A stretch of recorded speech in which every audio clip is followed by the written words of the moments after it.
What's up mga master, mga bossing, update muna tayo sa mga bangka ng Team Malaysia.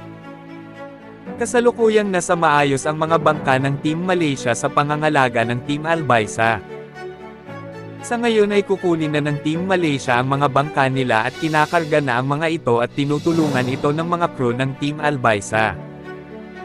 Sa pagkakaalam ko ay uuwi muna sa Zamboanga ang mga bangka ng Team Malaysia.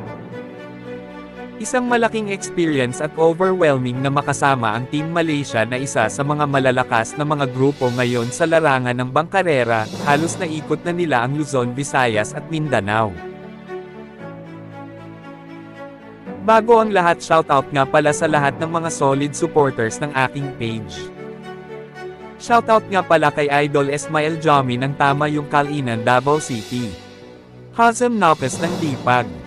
Alfredo Alonzo ng Dumaguete, Bayar Calalwe ng Cebu, MJ Seya ng Boracay, Ferdaus Aragat ng Purok 11. Maraming salamat sa support ng mga idol. Sa gustong pang magpa-shoutout dyan, mag-comment lang kayo at pakilagyan nyo kung taga saan kayo para malaman ko kung saan nakaabot ang video ko. Muli maraming salamat mga bossing, mga idol.